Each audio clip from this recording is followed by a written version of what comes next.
আসসালামু আলাইকুম ওরহমতুল্লাহ। তান্ত্রিক মহাগুরু চ্যানেলের পক্ষ থেকে স্বাগতম। আশা করি সবাই ভালো আছেন। স্বামীর ভালোবাসা পাওয়ার জন্য, স্বামীকে বশ করার জন্য, স্বামীকে গোলাম বানিয়ে রাখার জন্য আজকে একটা তদবির দেব বই থেকে, কিতাব থেকে।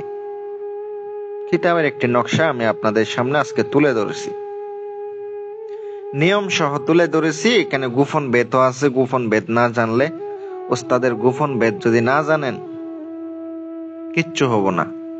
করতে পারবেন ঠিকই, কিন্তু কোনো তাবিজে কাজ করবে না। যেভাবে বলা আছে এভাবে কিন্তু করলে হব না। আর অনেক কিছু জানার বিষয় আছে, অনেক কিছু গোপন বেদ আছে, ওগুলা জানলে আপনি কাজের একটা রেজাল্ট পাবেন। যারা প্রয়োজনীয় পার্সোনাল কাজের জন্য ফোন দিবেন, স্ক্রিনে যে নাম্বার আছে, ইমো হোয়াটসঅ্যাপ আছে, নক করবেন, মেসেজ করবেন, কি কাজের জন্য বিস্তারিত কইবেন, কাজ করার ব্যবস্থা করব। কিন্তু খরচ দিতে হবে।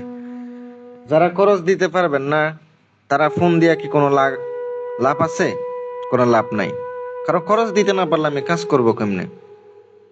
একটা আমলে তারপরে এগুলা কাজ করতে গেলে, কবিরাজি কাজ করতে গেলে খরচের দরকার আছে। অনেকে বলে নিজের পকেট টাকা দিয়ে কাজ করেন। যারা এইভাবে কথা বলবেন, ফোন দিবেন না। যারা পার্সোনাল কাজ করাইবেন, পার্সোনাল প্রয়োজনে ফোন দিবেন, তারা একমাত্র যোগাযোগ করবেন। স্বামীর ভালোবাসা পাওয়ার জন্য, স্বামীকে বশ করার জন্য, স্ত্রীর কথা শুনে না এমন কিছু স্বামী আছে, স্ত্রীর প্রচুর পরিমাণ ভালোবাসে, তাকে ছাইড়াও যায় না, অতিরিক্ত কষ্ট দেয়। আসলে বেশি ভালোবাসা ঠিক না। বেশি ভালোবাসলে কষ্ট পাইতে হয়। কথা করার কিছু নাই, ভালোবাসা ফালাইছেন।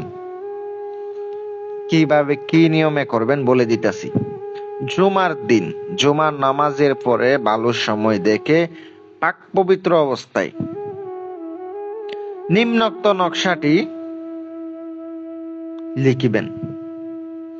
জাফরান কালি দ্বারা লিখতে হবে, মেশকো জাফরান কালি দ্বারা লিখতে হবে।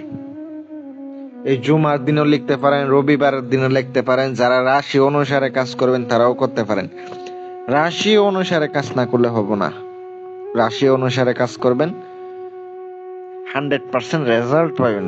কাজ মিস হইতো না। প্রত্যেকটা রাশি কিন্তু একই না। এই রাশিগত ভাবে তাবিজ লিখতে হয়, রাশিগত ভাবে কাজ করতে হয়। এই রাশি অনুসারে রাশি বাহির করে একটা টাইম থাকে, ওই টাইমে কাজ করতে হয়। আসন পেতে বসে রাত্রের বেলা পাক পবিত্র অবস্থায়, দিনেও করতে পারেন, রাত্রেও করতে পারেন, এটা আপনার ব্যক্তিগত ব্যাপার। ভালো একটা আসন দিয়ে সুন্দর করে উজু করিয়া কেবলামুখী হইয়া আগে 2 রাকাত নামাজ পড়বেন। এটা কিন্তু স্বামীদেরকে। আবার অনেকে প্রেমিকাকে বশ করতে যাবেন, হবে না। শুধু স্বামীদেরকে বশ করার জন্য। নিয়ম তো দিয়ে দিছে, আপনারা দেখতে পাচ্ছেন।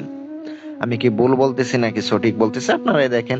আর আমার মনের ভিতর থেকে যা গোপন বেদ আছে, যেন একটা রেজাল্ট পান, ভালো ফলাফল পান, এমন ভাবে আমি কাজের জন্য বুঝাইয়া দিব, ওইভাবে করবেন। কিন্তু বলা নাই যে এখানে রাশি অনুসারে তাবিজ লিখতে হবে, অমুক দিন লিখতে হবে, কিচ্ছু বলা নাই। লিখার সময় অবশ্যই আগে 2 রাকাত ভালোভাবে নামাজ পড়ে নেবেন। যে কোনো নামাজ পড়ে নেবেন, উদ্দেশ্য ভালো করে। তাবিজ লেখা শুরু করার আগে 11 বার দুরুদে ইব্রাহিম পাঠ করবেন, দুরূদ শরীফ।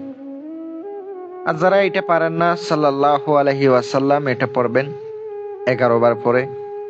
মুখের মধ্যে চিনি অথবা মিষ্টি রেখে দিবেন। রেখে দেওয়ার পরে আপনাকে কাজটা করতে হবে। কিভাবে করতে হবে?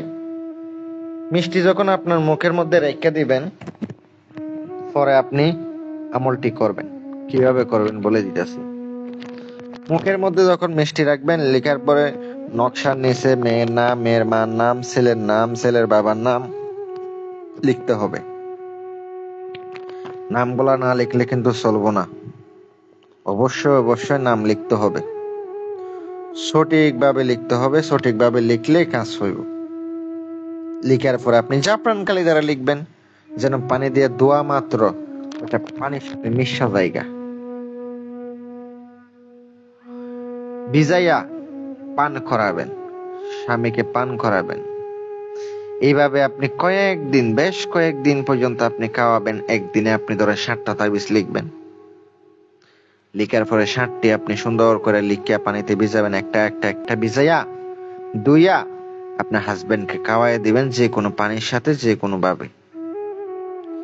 ইনশাআল্লাহ আল্লাহর রহমতে আপনার কাজ হয়ে যাবে, এতে কোনো সন্দেহ নেই। আপনার কাজ খুব তাড়াতাড়ি হয়ে যাবে। যারা কাজ করাইবেন পার্সোনাল প্রয়োজনে ইনশাআল্লাহ যোগাযোগ করবেন। আসসালামু আলাইকুম ওয়া রাহমাতুল্লাহ।